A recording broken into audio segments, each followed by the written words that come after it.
에, 이번 달부터는 우리 평유에서 같이 얘기를 해왔고, 이 책 복음에서 삶으로 삶에서 복음으로 이 책으로 하고자 합니다. 그래도 우리 좋은 책이 나왔는데 그걸 섞일 수는 없고 또 선물로 다 받으셨는데 섞일 수는 없겠죠? 그런데 문제는 우리 그 젊은이들한테는 괜찮지만 우리 아가씨들 이거 갖고 다니시라고 하면 못 갖고 다니실 것 같아, 무거워서.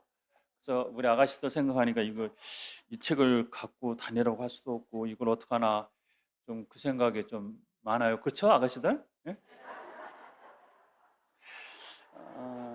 그래서 음, 그냥 우리 페이지에 그대로 요약된 내용을 계속 올리는 길은 올리겠습니다. 그러니까 그 요약된 내용을 이제 참고를 하시면 되겠고, 좀 나는 힘을 아직까지 안 늙었어라는 것을 강조하고 싶으신 분들은 갖고 다녀도 되겠고, 또 젊은이들처럼 이렇게 갖고 다니면 폼도 나겠죠? 예, 그렇게 갖고 다니셔도 좋습니다. 아무튼 그래서 제가 음, 솔직히 말해서 이거 다 읽어보지는 못했어요. 전체적으로 대충이라도 읽어봤으면은 우리,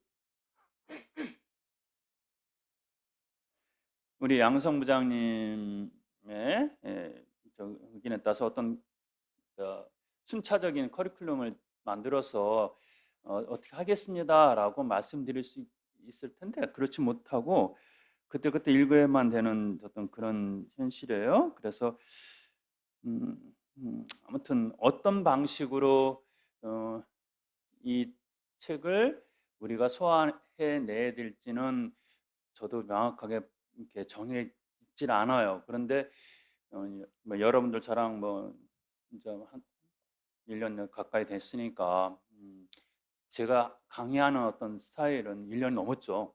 강의하는 스타일에 대해서는 아실 테고 그래서 그 방법으로 갈 수밖에 없을 것 같고 가능한 한 이 책을 열심히 준비해 주신 분들을 생각해 갖고 이 책을 조금 원본에 따라서 내용을 충실히 전달하는 그래서 좀 이해가 좀 어려우시겠다라는 부분에 대해서는 이해를 도두는 그런 설명을 덧붙이는 그런 방식으로 강의를 하고자 합니다. 그런데 제가 보니 이 책도 조금은 데이지꽃 레스파우 그 신부님의 그 책은 좀 생활 반성으로 많이 연결을 시켜 놓고 있습니다만 사실은 조금 그게 미국 제속 프란스코 회원들을 위해서 쓰여진 책이다 보니 우리랑 정서가 좀 달라요. 그러다 보니까 어떤 때 평가도 그렇고 그래요. 그리고 어, 이 책은 그런 면에서 어떤 평가 이렇게 토론을 하고 할 수 있는 그것들을 이렇게 제시가 되어 있지 않은 것 같아요. 근데 다른 책이 있다는 얘기가 있어 갖고 그러니까 제가 더 알아봐야 될 것 같아요. 이렇게 직접적으로 또 어떻게 뭐 형제들과 나눌 수 있는지 그런 것이 있다라고 얘기해요. 그래서 그걸 제가 좀 더 봐야 해야 될 것 같아요. 그래서 자세히는 저도 이 책을 잘 모르겠으니까 앞으로 좀 읽어가면서 방향을 잡아가도록 할게요. 음, 그리고 오늘은 책 서문에 대한 부분만 좀 말씀을 또 드릴까 했는데 음, 이게 비유로 말하자면요, 성프란스코 생애에 대한 영화가 있는데 세 가지가 제가 알고 있어요. 세 편이 있는 걸로 알고 있어요. 근데 우리 제속 프란스코에 가장 많이 본 영화가 제피넬리 감독의 형님인 태양과 누님인 달이에요.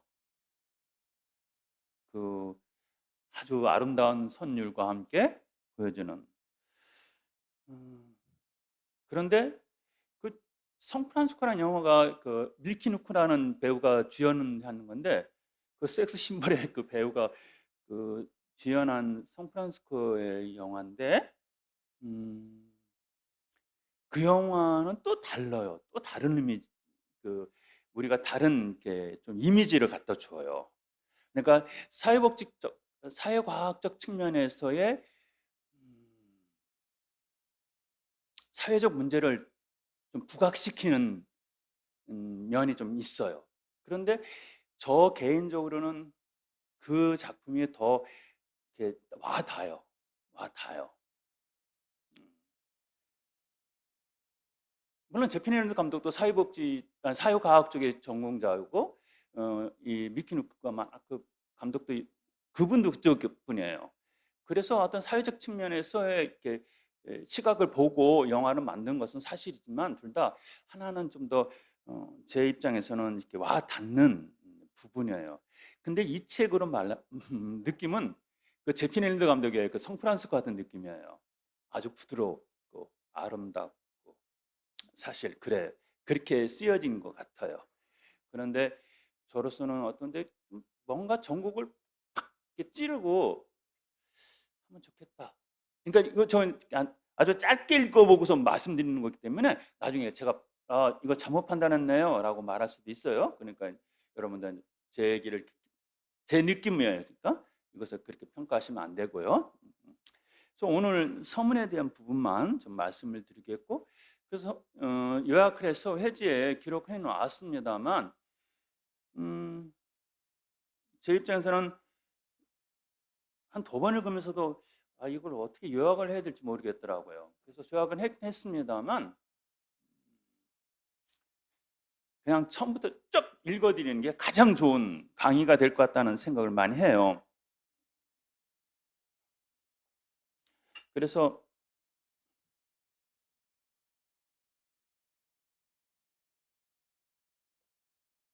하나하나 읽는 쪽으로 좀 해서 좀 지루하지 않게끔 좀 해볼까 합니다. 2021년이 우리 회칙 반포된, 인준된 것이 800주년대를 맞춰서 이 책이 나왔고요. 그래서 이 책을 내게 된 계기는 우리들의 삶을 한번 회칙에 맞춰서 한번 다시 돌아보자라는 취지가 되겠죠. 그러면서 이, 이 책이 쓰여져 있지만 사실은 내일의 삶 속에서 정말 우리 책 제목만큼 삶에서 복음으로, 복음에서 삶으로, 이 복음과 삶이 우리한테 얼마큼 밀접하게 연결되어 있느냐라는 질문을 계속 던질 필요가 있거든요. 오늘 강론도 원수까지도 사랑하라는 오늘 복음의 복음인데요. 이 복음의 내용도 사실은 얼마만큼 절실하게 이것의 그 불합리함, 불합치한 내 삶, 이 절벽과 같은 주님의 요청에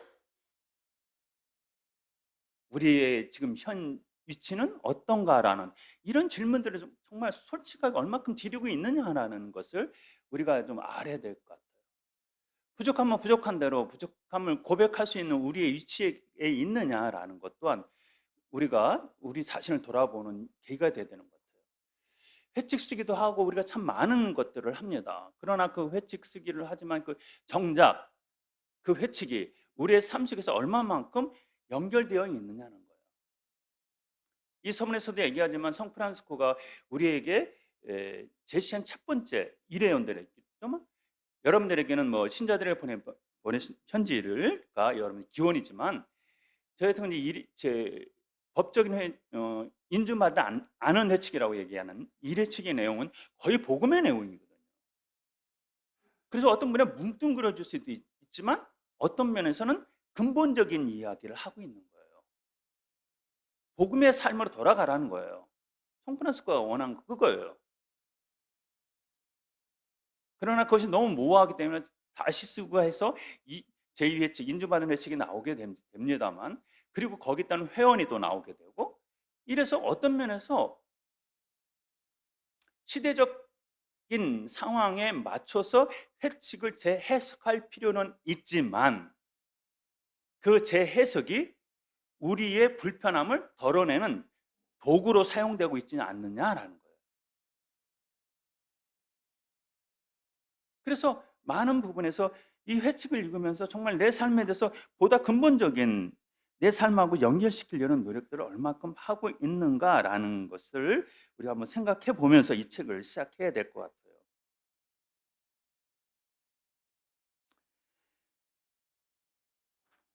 그래서 그러면서 이제 이런 서문의 큰 주제를 이야기하면서 구체적으로 선지식을 좀 회칙이 반포되는 그 시기와 성프란시스코가 우리 제수 프란시스코 회원들에게 삶의 지침을 내리는 그 배경들에 대한 선지식이 있어야지만 우리가 이 회칙을 제대로 이해할 수 있고 회칙의 바람대로 우리의 삶을 좀 더 비추어서 방향 잡아서 갈 수 있지 않겠느냐라는 취지에서 선지식에 대한 내용으로 그레고리오 개혁과 평신도 운동,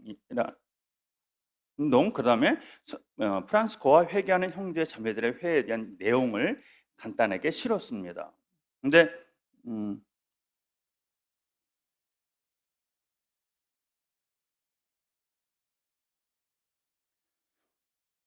지침 그만하라고 약을 세게 먹었더만 입이 막 바짝바짝 마르네요.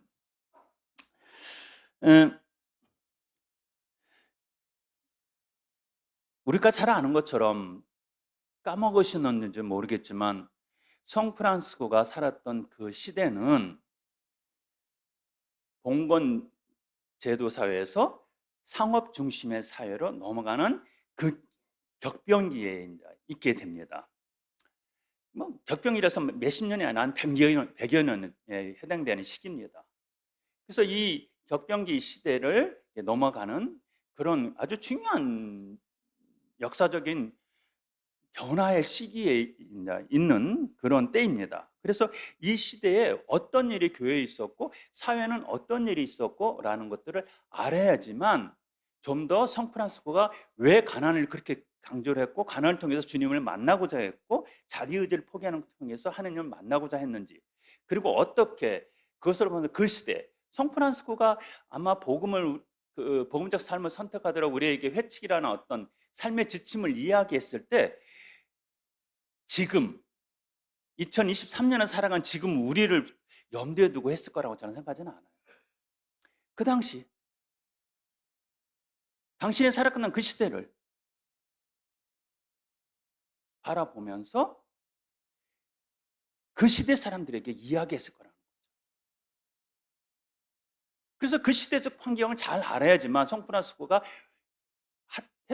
우리에게 했던 말들, 그가 살았던 그 삶들에 대해서 제대로 이해할 수가 있고 왜 그렇게 살았는지를 우리가 이해할 수가 있게 되지 않을까 싶습니다. 아마 그때 한번 좀 창피한 얘기지만 어느 주교님이 우리 일에 그 피정 지도를 하러 오셔갖고 오래전에 얘기해요. 그래서 그분이 씩 웃으시면서 하신 말씀이 프란시스코 닮지 않은 것이 프란시스코 회고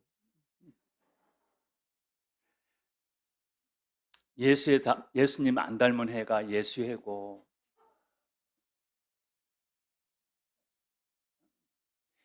근데 그게 뼈 아픈 얘기예요, 사실은.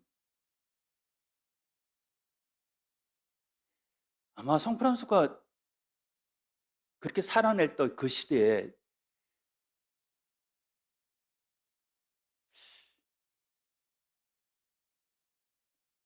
지금 같은 우리 수도의 모습이 당신의 바랬던 모습이었을까? 라고 생각할 때 그렇지 않았을 것 같은 생각이 더 많이 들어요. 그래서 아마 주교님도 뭐 그런 식이었던 말씀이시겠죠. 뭐 꼭 못 살았다라고 뭐 못 사는다라고 말하는 것을 지적하고 싶어서 아니, 맞아요. 못 산다는 얘기 하셨을 것 같아요. 솔직하게 인정해야죠, 뭐. 음, 그래요. 근데 그래서 성프란스가 살았던 그 시대적 그 배경들을 좀 알아야 되겠고, 그래서 교회 안에서 그 당시는 사회와 교회가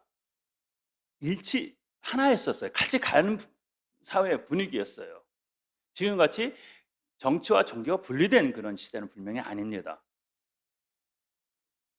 그러나 이 분리되지 않고 함께 가는 이 과정이 굉장히 복잡하고 굉장히 힘든, 갑자기 카사노의 구력인가요? 단어가 있는데 그 하일리 사세, 그러니까 신성로마 제국의 사인이, 오늘 여기서는 그걸 안 다루어요. 그래서 제가 너무 예쁘게만 얘기하고 있다는데, 그레고리오 7세 교황의 개혁이 이제 교회가 이제 개혁해야겠다는 생각 때문에 그레고리오 7세 교황이 이제 교회를 개혁을 시켜요. 그런데 사실은 그 개혁이 우리 잘 살아보자, 복음적 삶으로 잘 살아보자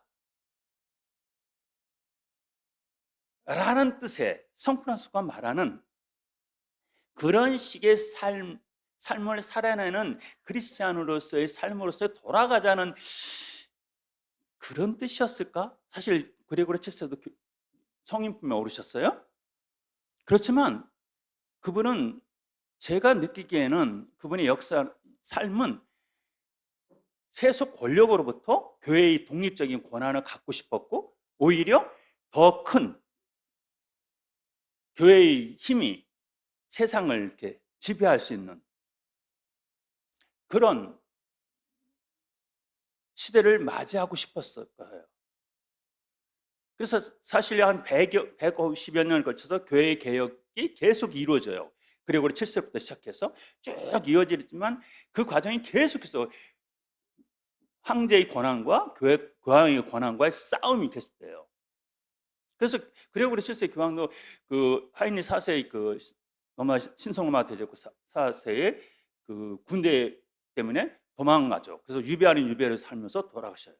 그러면서 밀라노 대주교와 아주 그 임명에 관해서 아주 첨예하게 대입을 하죠. 하인리 4세가 미는 그 주교와 그 주교를 인정하지 않는 그레고리 7세 교황님의 인정하는 주교와 이 갈등이 첨예하게 붙어요.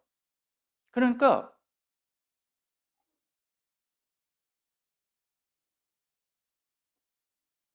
사실은 조금은 그레고리오 7세 교황의 개혁의 운동은 보고메로보다도 또 하나의 개혁의 대상인 자기 의지를 포기하지 못하는 그런 모습을 강화시키는 모습이었지 않을까 싶어요.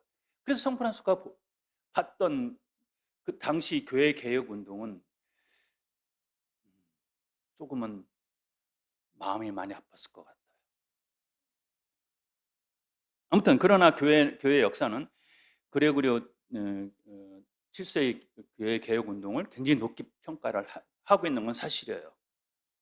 그래서 그 교황님도 돌아가시면서 유언으로 말씀하시기는, 나는 정의에서 평생 싸웠기 때문에 정의 때문에 죽음을 맞이한다라는 이렇게 표현을 써요.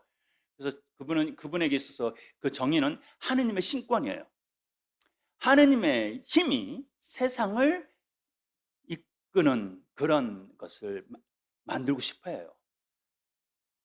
그래서 세상 사람들이 볼 때는 또 하나의 권력이라고 봤지만, 그분이 생각할 때는 시오니즘과 같이, 유다인들이 갖고 있는 메시아니즘 같이 메시아가 지배하는 그 나라가 온전한 의미의 하느님 나라가 되고 교회가 되어야 된다고 생각했던 분이에요. 그러나 성프란시스코가 바라봤던 하느님의 나라는 또 다르죠.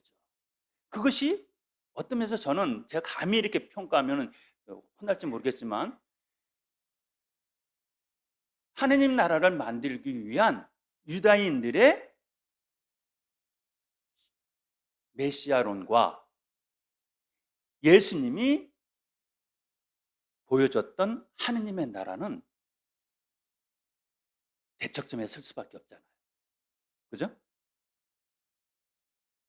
근데 대척점까지는 서지 않았습니다만, 프란시스코가 바라보는 하느님의 나라의 건설은 그레고리 7세 교황의 개혁의 운동과 같은 그런 모습이었을까? 라는 생각이 들어요. 그래서 이제 이 부분에 대해서 좀 너무 부드럽게 쓰신 것 같아요. 그래서 저는 이 부분을, 이것 때문에 성프란시스코도 굉장히 괴로웠을 것이다라는 어떤 그런 것들이 우리는 좀 알았으면 좋았을 것 같다라는 저 개인적인 생각이에요. 그래서 아무튼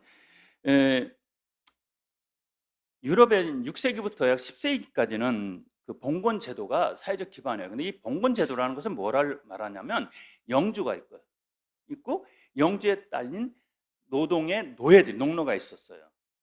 이것이 종속 관계예요. 그래서 땅을 가진 이 영주는 그 농노들에 대해서 어느 지역의 땅을 갖고 있고 그 땅을 갖고서 거기서에 농사할 수 있는 사람 농노들을 갖고 있으면서 이것이 서로 끊을래야 끊을 수 없는 끈끈한 끈이에요. 근데 이게 수평적 관계가 아니라 소유의 관계예요. 영주가 이 농노를 소유한 관계. 여기서는 좀 애매하게 표현을 하고 있어요. 그러니까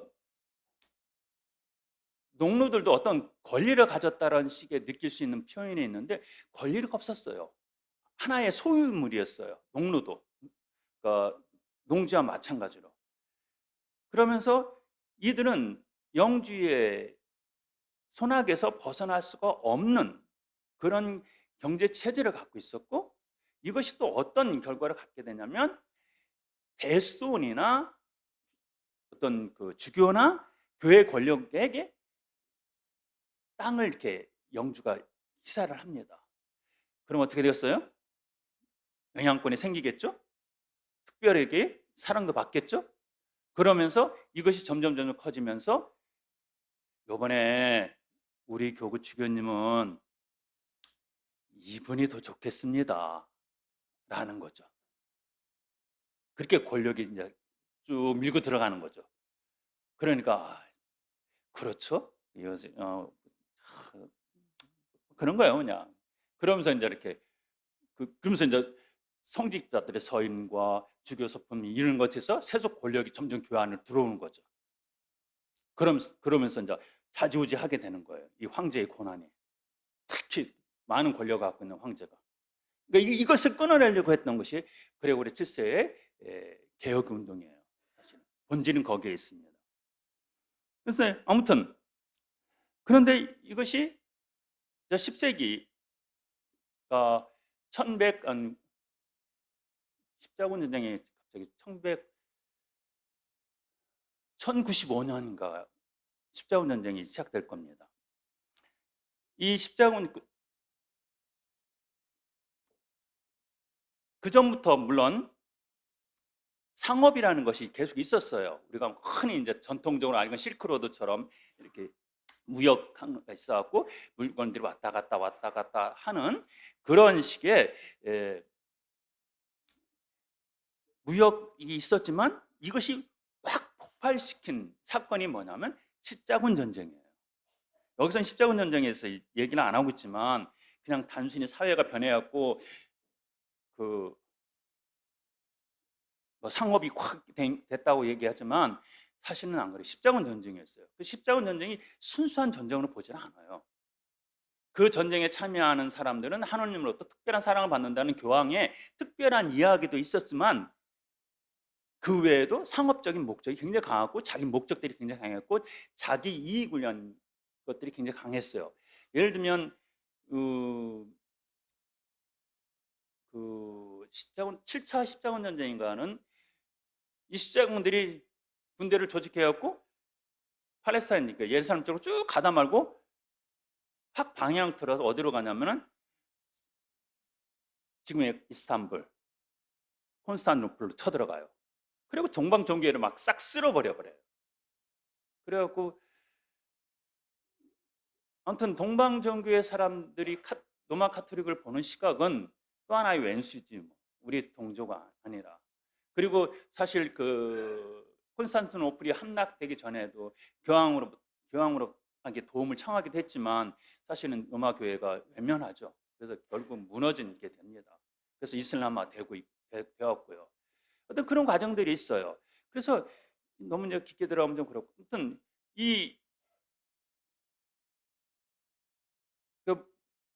십자군 전쟁들이 가고 전쟁에 어떤 노획물도 생기겠고 전쟁 끝나고 돌아오다 보니 저거 갖고 가면 돈도 될 것 같아요. 그러니까 사오고 되고. 그래서 성프란시스코가 섬유업을 했다고 얘기하지만 사실은 섬유업으로 돈을 벌었다라고 우리 이야기하고 있지만 또 많은 다른 전기 작가들은 그때 그 물건들을 사고 파는 역할을 성프란시스코 아버지가 베를라도네가 해갖고 떼돈을 벌었다라는 얘기도 있어요. 아무튼 분명한 것은 상업으로 통해서 이 상업에 종사했던 사람들이 부를 갖기 시작해요. 부를 갖기 시작하면서 이 영주의 권한으로부터 벗어나게 되는 거죠. 그래서 이제 도시화가 돼요. 그러니까 장사를 한 그 농토 중심의 사회에서 이제 상업 중심의 사회, 어떤 장시장 중심의 사회로 이렇게 바뀌게 돼요. 그것이 자꾸 돈이 되니까. 여전히 농로는 있지만 그 농로에서 벗어난 사람들이 어떤 모양의 자유인들이 돈을 해야 돼요. 돈을 만들게 돼요. 그러니까 돈이 있으니까 힘도 있게 되겠죠. 그러다 보니 이 황제들이, 아니 영주들이 좀 불안한 거예요. 자꾸 자기에게 힘이 생기니까. 이것이 펠라지의 그 전투예요, 사실은. 그러니까 영주와 신흥 도시 세력과의 전쟁이 막 싸움이 붙게 되는 거죠. 이 과정 속에서 아무튼 새로운, 이건 뭐 천지개벽과 같은 이 생각이 확 바뀌는 거예요. 그래서 생산 시설에, 그러니까 전통적으로 사람의 손에 의해서 농사를 짓는 것이 아니라 생산 방법의 발전도 갖고 오게 돼요. 산업혁명 같지는 않겠지만. 예? 그래서 새로운 어떤 기술에 의해서 생산 능력이 발전하고 하다 보니까 전통적인 방법에 의해서 생산품을 만들어내는 그런 과정들은 이제 몰락하게 돼요. 하면서 새로운 방법을 이렇게 하게 되고, 이것이 이제 성프란시스코가 살았던 시대의 모습입니다. 그런데 이렇게 새로운 문명, 그 사회 문명이 발전하는 상업 중심의 사회로 발전하면서 좋은 결과도 많이 나와요. 그러니까 이 책은 다 좋은 얘기만 해요. 이 책을 쭉 읽다 보면요. 좀 안 좋은 것은 뭐냐면 이때부터 사실은 노동 착취가 또 이루어져요. 상업 중심의 사회를 하면서 전문화돼. 그러니까 아주 후대 영화지만 찰리 채플린의 그 마던 타임이니까, 이런 걸 보면은 어떤 사람들이 무엇을 만들어내는데 처음부터 시작했고 나무를 깎아갖고 거기에 뭘 맞춰갖고 완성된 제품을 만들어내는 것이 아니라 생산되는 부분의 한 부분만 담당하게 돼요. 그래서 그 부분만 전문적으로 키우게 돼요. 그러니까 생산성이 높아지는 것도 사실이에요. 그러나 그 사람은 거기에 고용된 하나의 부속품이지 사람 인격체로서의 사람이 아니잖아요. 그래서 또 다른 인권의 착취가 이루어지는 것이 중상주의라고 바뀌었다고 해서 좋게, 그래서 여기서는 뭐 자유와 갈등들이 해소되고 사람들 사이의 평등의 새로운 관계가 형성되고 막 이렇게 얘기하지만 사실은 상업 중심으로 돈을 벌었던 도시의 그 권력들과 황제와 그 영주들과의 이 힘의 균형이 이루어서 새로운 관계가 만들어진 거지, 그 밑바닥에서 일하는 사람들의 삶은 영주에서 새로운 자본에 의해서 예속된 노동의 노예가 되는 거였지, 이게 바뀌어진 삶은 아니었다고 보는 거죠. 근데 마치 이것이 전체 농민들을, 그 농노들의 그 막 억압된 삶에서 자유가 생겼고 그것을 통해서 뭔가 자기의 가치를 실현할 수 있는 일이 생겼고, 그렇지는 않았다는 거예요. 그 두 번째, 그 아까 영화 말씀드렸던 것처럼 두 번째 미키누크에서는 그게 나와요. 적나라하게 나와요. 노동의 노예들이 이제 자본가에 의한 상업을 생산하는 어떤 그 자본 생산자에 의해서 또 전락되었고, 또 그 전락한 노예의 또 다른 삶의 노예 삶을 봐요. 그래갖고 막 어떤 그 영화 성프란시스코일까요? 근데 그 영화 한번 찾아보세요. 혹시 볼 수 있는지. 거기서 성프란시스코가 그걸 보고 절규를 해요. 자기 아버지 집에서 일하는 그 공장 노동자들의 그 삶을 보고 절규를 해요. 그리고 또 이게 두 세력 간의 전쟁 속에서 희생되는 사람들은 누구예요? 돈 받고 전쟁에 나가는 사람들이에요. 자기가 가지고 먹여 살리기 위해서 전쟁터에 나가서 명분 없는 싸움에 죽어가요. 이것 또한 성프란시스코가 절규하는 모습이에요. 그렇기 때문에 이런 신흥 그 자본 세력들이 성장하면서 가질 수 있었던 것은 어떤 기존 체제, 영주와 노동자, 노예와 같은 이 예속된 이 이것을 흐트러 놓은 거지, 흔들어 놓은 것이지, 이것이 보다 좋은 사회로 갔느냐라고 할 때는 글쎄요죠. 그죠? 그러니까 프랑스 교황령이 복음의 기쁨에서 얘기하잖아요. 지금도 여전히 자본에 의해서 예속되어 살아가는 이 현실을 벗어나야 된다. 참 이런 말하면 답답하죠. 우리나라 작년이라죠. 작년 우리나라 돈 가장 많이 번 데가 은행이라고. 근데 얼마나 우리 힘들어졌어요 지금. 그러니까 자본에 의해서 뭔가 이것이 끊임없는 이게 그래서 자본주의를 깨려고 공산주의가 나왔지만 공산주의 또한 이게 좀 그래요. 뭐 그러다 보니까 여전히 자본에 의해서 우리는 예속되어 있는 그런 모습이 좀 답답합니다. 아무튼 그런 시대에 성프란스로 살았고 성프란스 살았던 교회의 모습은 또 어땠냐면 그러면서 이제 다시 이제 얘기를 좀 더 돌아가서 많은 영주들에 의해서 많은 세상 권력가들을 인해서 그들이 결탁 아닌 결탁을 교회의 권력과 결탁이 되면서 많은 부분의 교회 안에 영향력을 행사하려고 하게 됩니다. 그래서 뭐 성직 매매도 있었고 뭐 얼마 돈을 내면 뭐 성직자 해줘요. 근데 그 사람은 타종교 얘기하면 안 되는데 우리 교회도 이게 사실인지 모르지만요. 우리 사찰에서 주지스님 발령날 때 곤욕을 항상 치룬답니다. 근데 그 곤욕을 치르게 되는 과정들이 굉장한 자본적 권력이 이제 주어지기 때문이라고 그래요. 그 얘기하면 안 되겠다. 괜히 그죠? 남이 우리 반성만 해야지. 근데 그랬던 거예요. 그래서 이 교회가 영주와의 결탁된 상황 속에서 많은 이익을 서로 주고받는 그런 모습이었고 그러다 보니까 교회가 하느님의 그 법을 지키는 데 있어서 교회법을 지키는 데 있어서 굉장히 이제 막 흐트러지게 되는 거죠. 이것을 본 그레고리오 교황은 이제 그것을 끊어내고자 하는 계획을 시작하게 됩니다. 이것이 그레고리오 개혁이라고 얘기합니다. 그래서 그때 그 당시 개혁 교황들의 이야기는 이렇게 얘기를 해요.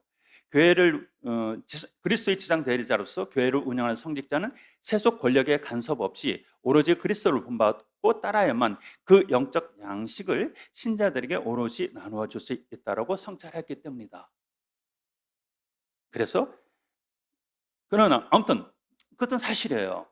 그렇게 했을 거예요. 그래서 제1차 라테노 공의회에서 수도회법과 교회법이 이제 근간이 되는 것이 됩니다. 그런데 교회는 교회 나름대로 이렇게 이제 개혁 운동을 교회가 새롭게 태어나게 한 개혁 운동이 시각을 눈을 뜨게 되죠. 그러면서 평신도 중심으로 개혁 운동도 또 이제 다시 나오게 되는데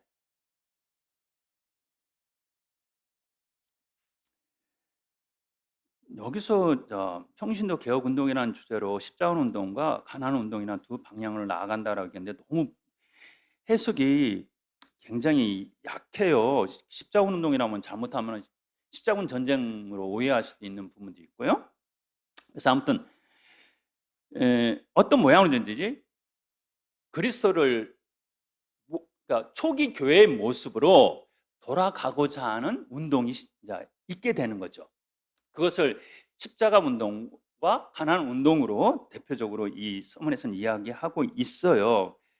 그렇지만 이게 어떤 의미인지는 조금은 더 생각해 봐야 될 것 같은 여지가 많아요.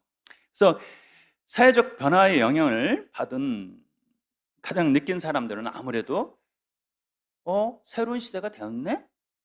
우리가 그렇게 막 두려워했던 영주도 이제는 깨지네? 돈을 벌면 또 뭐 되겠네?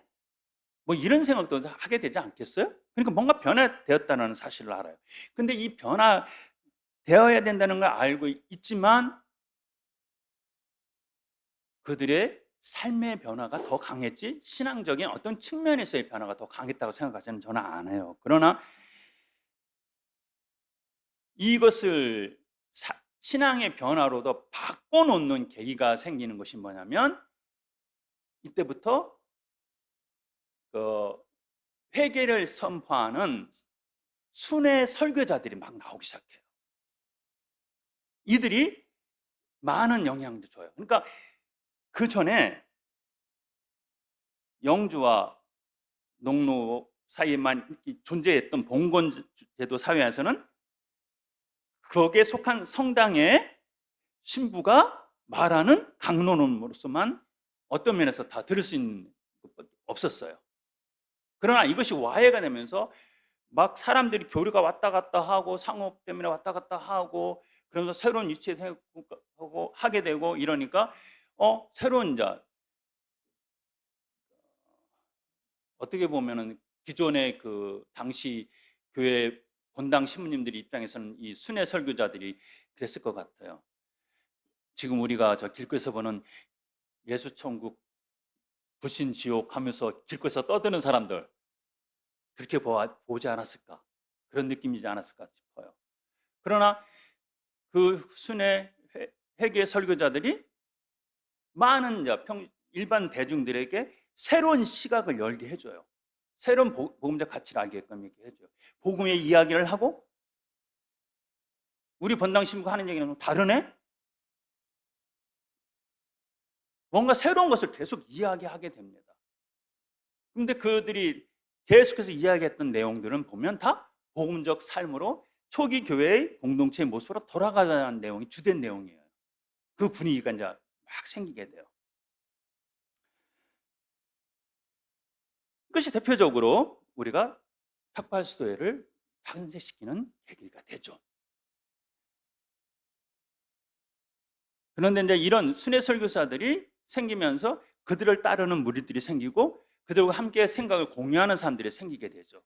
그래서 많은 분파들이 생기게 됩니다. 근데 이런 많은 분파들이 생기면서 어떤 일이 벌어지냐면 교회 기존 권력과 싸우게 부딪히는 결과를 낳게 되죠. 그래서 순회 설교, 뭐 우리가 탁발로 돌아다니면서 얻어먹고 사는 어떤 이런 수도의 특징, 탁발 수도회를 얘기하지만 이런 많은 그룹들 중에서 교회와 대적점에 서는 그런 그룹도 생기게 돼요. 우리가 흔히 아는 발두파나 카타리파 같은 사람들이 나오게 되죠. 그래서 교회에 막 굉장히 카타리파 같은 경우는 엄청 컸죠. 그 그룹이. 그래갖고 막 박해받아고 쫓겨다니기도 하고 그래요. 그러면서 나름대로의 자기들의 신앙을 같이 키우고자 했죠. 그렇지만 결국은 그들을 또한 또 하나의 뭐랄까요? 권력? 또 하나의 그 자기 권력이었던 것 같아요. 수경 스님의 다시 길을 떠나며라는 그 글에 보면 이런 얘기가 나요. 학인 시절에 내가 만약 갖고 다니면서 맨날 읽었었는데 이제 하도 저 되니까 이제 어디 갔는지 모르겠는데 학인 시절에 겸손해야 된다는 내용이 막 그런 거예요. 그랬는데 어느 날부터 당신은 사회운동이다, 사회의 정의를 위해서 일한다 하면서 살아가는 내 모습이 또 하나의 권력이 되어 있었고 또 하나의 대척점에 서는 그런 모습이었다. 그래서 이건 내 삶이 내가 원하는 삶하고 다르다라는 그러면서 다시 길을 떠나고자 싶다 하면서 이제 그 화계사 그 주지 놓고 혼자 가시면서 쓴 글이에요. 굉장히 많은 사람들에게 감동을 준 글인데, 근데 아무튼 이 발도나 카타리파 같은 경우는 그래서 그들의 좋은 운동이 또 하나의 하느님을 대신하는 권력으로 자리 잡게 되었다라는 것이 교회가 평가하는 거예요. 그에 반해서 대표적으로 우리 프란스칸과 도미니칸들은 교회 안에 남게 되죠. 똑같은 교회 개혁의 어떤 힘을 갖고 시작되었지만 그래서 교회 안에서 여전히 그래서 성프란시스코가 그 당시 그렇게 힘들었던 교회 안에서, 교회 밖에서 교회를 지적하는 것이 아니라 교회 안에서의 개혁을 이끌어낸 대표적인 평신도 회개 운동의 대표적 사례가 되었던 것이죠. 그래서 두 번째로 프란시스코가 회개한 형제 자매들에 대한 내용입니다. 그래서 한번 이 부분은 이들의 성프란시스코가 등장하는 그 전후 배경들을 다 말씀을 드렸고, 이들의 회개의 이념은 전례에서 혹은 외형적이고 상징적으로 유지될 뿐 초기 교회처럼 성서적이지 않았던 교회의 모습을 보고 이것을 다시 돌리고자 했던 마음이 이들에게 평신도 회개 운동의 기본 내용이었던 거죠. 그래서 이 삶을 시작하는 것에 성프란시스코가 불을 당긴 것과 마찬가지다라고 평가를 해요. 그러니까 그러면서 어떤 모임을 갖게 되었고, 성프란시스코는 그 모임이 교회로부터 인준받은 안에서 교회와 대척점을 쓰지 않고 발도나 카톨릭 같이 아니라 교회가 정말 새롭게 태어나기를 바라는 마음과 함께 교회 안에서 그것을 이뤄내고 싶었던 것이 너무나 갈망이 컸고, 그래서 이 성프란시스코는 교회에게 인준을 청하게 되죠. 이것이 발도나 카톨릭과 전혀 다른 모습이 되는 것이죠. 그러면서 교회는 감동적으로 그 인준되는 과정들을 영화는 우리에게 전해주고 전기는 전해주지만, 사실은 그때 이런 평신도 회개 운동이 불과 같이 일어나고 있었기 때문에 교회에도 그것을 늘 대척하고 조용히 있어 하기만은 어려웠을 것이다 라는 생각을 해보게 돼요. 이걸 너무 정치적으로 제가 풀어내는 것 같고 죄송한데 제 느낌은 좀 그래요. 그래서 교황님이 졸다가 꿈에 성프란시스코 그럼 허락해 줘야지 이렇게 나오잖아요. 근데 사실 그런 식으로 좀 안 해도 충분한데, 시대적 상황을 분명히 성프란시스코도 읽었고 교회도 그것을 거부할 수 없는 그런 그 평신도 회개 운동의 흐름들을 인정할 수밖에 없었고, 이런 과정들이 회개하는 작은 형제들의 그 삶을 인정할 수밖에 없는, 그걸 받아들일 수 있는, 그것이 하나님의 섭리였다. 좋잖아요? 큰 문제 없잖아요. 이런 식의 전기 작가들의 평가도 좀 있었으면 좋겠다라는 나름대로 생각해요. 그러나 성령께서 함께 하시는 것을 그런 식으로 전기 작가가 표현했던 식으로 그렇게 표현할 수도 있겠다라는 생각을 한편으로 갖기도 합니다. 아무튼 그래요. 그래서 교회가 인정하는 성프란시스코가 살았던 그 순례자처럼 세상을 나그네처럼 살아가는 그 수도자들의 삶을 인정했고, 그것을 통해서 이제 더 평신도 회개 운동은 이제 힘을 받게 되죠. 그래서 쭉쭉 퍼져 나가면서 계속 회개의 설교를 하고 다니게 되는 배경이 되는 거죠. 합법적으로. 그러나 이것이 또한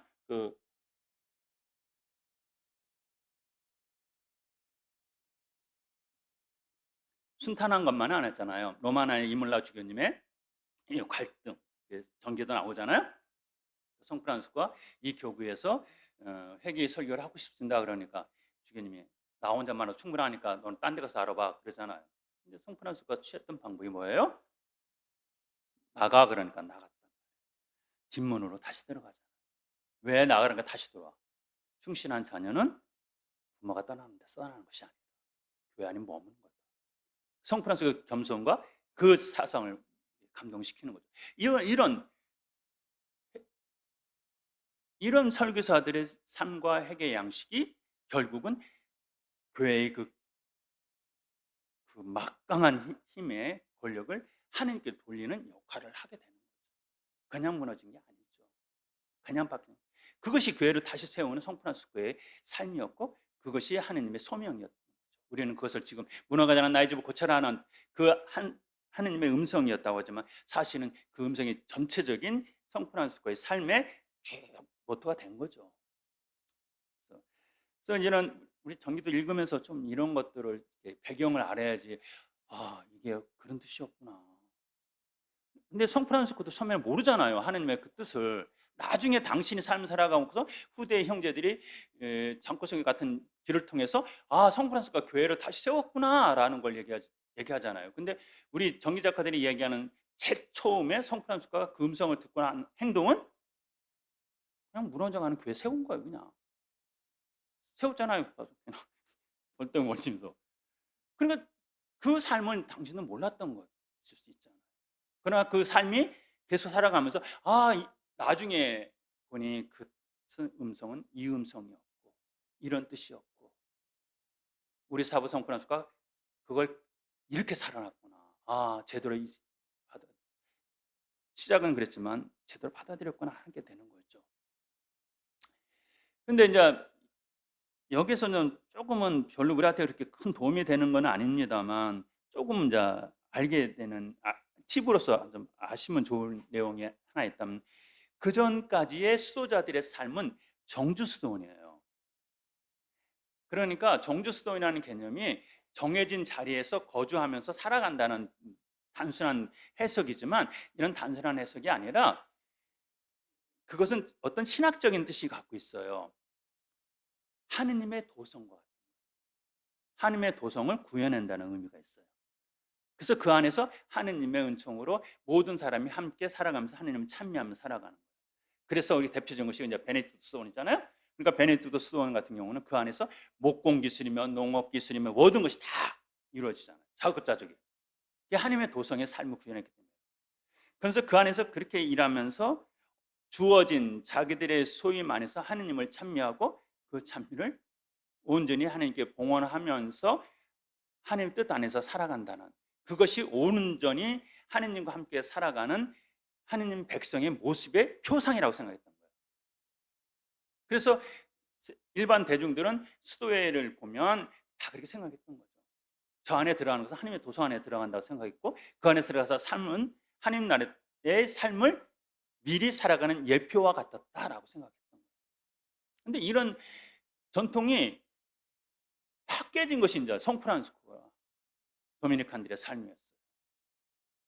계속 나가리처럼 순례점 돌아다니는 거예요. 그러니까 어떤 면에서 그 정주수도의 그 대수도원의 그 원장님이나 그 수도자들이 생각할 때는 아까 지금 말씀드린 대로 불신지옥, 예수 천국 하면서 그냥 쓰잘데없이 돌아다니는 미친놈들이라 좀 보이게끔 느낄 수 있게끔 그런 모습이 했을 수 있겠다는 생각을 해봅니다. 그러나 그런 성프란시스코의 그런 삶의 양식이 탁발 수도의 그 삶의 양식이 교회의 보편적인 수도의 모습으로 바뀌게 되죠. 그래서 우리는 흔히 말하는 활동 수도에 뭐 이렇게 표현을 하게 되죠.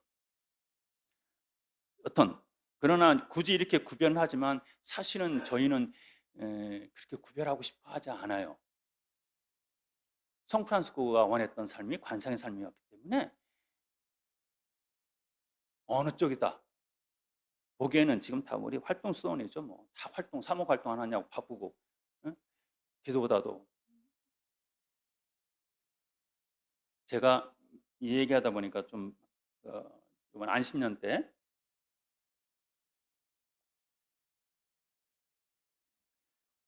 대만에 가서 자신이 일 때문에 대만에 갔어요. 일 때문에 제가 거기에 우리 작은 형제회에서 이거 좀 설명을 좀 드리는 게 좋겠다. 대북 지원이라든지 여러 아시아 지역에 어떤 일이 벌어질 때 어려운 일이 긴급 지금 같이 터키, 시리아 같은 이런 일이 벌어질 때 돕고 특히 대북 관련된 일을 남북의 정치적 영향 없이 지원을 할 수 있는 국제기구가 필요하다고 싶어서 국제기구를 하나 세웠어요. 그래서 프란스칸 인터내셔널 네트워크라는 그런 기구인데요. 그래서 우리 그 동아시아 광부장 협의회에서 이 승인을 내줘갖고 그걸 세웠어요. 그래갖고 이것을 이제 국제적인 성격을 갖추려면은 여러 가지 요건이 있어야 되는 것이 국제 분소가 있어야 돼요. 우리나라에서만 세우면 안 돼요. 그래서 제가 이걸 외무부에서 허락을 받았고 세웠는데 외무부가 계속해서 골치 아파해요. 북한 오려고 세우고 뻔히 아는데 통일부로 가라고. 근데 통일부로 가면 제가 말단 황이 돼요. 거긴 정치 영향을 가장 많이 받는 곳이기 때문에. 그래서 나중에 이제 핀에 대해서 세속 프란스코 형제에 좀 많이 이제 좀 홍보를 제가 해야 되고, 그래서 우리 형제들이 대북 지원에 안에 지난번 필리핀 그 태풍 피해 났을 때도 돕는 모금을 모아갖고 우리 이걸 핀이라고 그래요. FIN 약자로 했고 핀을 통해서 지원했고 미얀마도 지원하게 돼요. 아무튼 그래서 이게 좀 그런 기구가 우리 한국 광고 제소 프란스코 작은 형제회 기구가 생겼다는 거 좀 아시면 좋겠어요. F1하고 달라요. F1은 그 유엔 기구의 자문 기구 같은 역할을 하는 프란스카 인터내셔널이라는 거고, 이거하고는 달라요. 우리는 순서 지원. 아무튼 이걸 세울 얘기가 길었다. 이걸 분수를 세우고자 싶어갖고 대만 광고, 그러니까 홍콩에 좀 세우려고. 홍콩이 대만 광고 소속이거든요. 그리고 갔다가 사족이 너무 길었습니다. 거기서 가니까 안신년 한 달 좀 보름 정도 남았는데 여기서 지내면 좋겠는 거예요. 보니 한 할아버지하고 젊은 형제들까지 해서 한 10명 정도가 사는 본부 공동체에 제가 머물렀는데요. 이분들은 외식을 할지도 몰라요. 밤 9시만 되면 다 자요. 그래서 한편으로는 아니, 사목 활동은 언제 하나? 이분들은 뭐해서 먹고 사나? 그런 생각이 들 정도로 제가 수련 때 살았던 삶의 양식을 그대로 유지하고 사는 것 같아요. 그러니까 아침 일찍 제가 그러니까 아침 기도가 5시 거기 반인가 그렇게 되는 것 같아요. 그러니까 그래갖고 뭐 기도, 미사 물론 뭐 이런 것 등등 하고 저녁 때 되면 어디 나갈 생각도 없어요. 우리는 저녁 되면 신자들 만나고 술 한잔 하는 것도 저는 많고, 그런데 저녁 기도 끝나고 저녁 기도 끝나고 저녁 식사하고 또 뭐 독서 기도도 하고 어쨌든 묵주 기도도 하고 성체 과목도 하고 막 등등 그랬고, 그것이 끝나는 것이 한 8시 반쯤에 끝나면 한 30분 있다 보면 불이 다 꺼져요. 다 주무셔요. 그래서 새벽까지 다 일어나고. 그런데 그게 너무 편안한 거예요, 저한테. 너무 편안한 거예요, 그게. 너무 좋아요. 물론 가끔 우리 거기 한국 형제는 나가서 이제 둘이 살짝 나가갖고 술도 한잔 하고 들어오곤 했습니다만 그 생각이 너무 좋은 거예요. 그러다가 제가 그게 왜 좋았을까라는 얘기를 어느 수녀님하고 대화를 나누는데 수녀님이 그러는 거예요. 신부님이 그동안 너무 일을 했잖아요. 너무 뭐 후원회 관리다 하면서 만나고 일을 했잖아요. 그러니까 신부님 안에도 그 예전에 그 원했던, 몸에 배웠던, 편안했던 그 삶이 다시 느껴지는 거 아닐까요? 그러더라고요. 그러다 보니까 창피스럽기도 하고 한편으로는 마음 안에서 기분도 좋더라고요. 아직까지 내가 안 잊어버렸구나. 수도자로 살아가는 삶을. 그런 느낌이에요.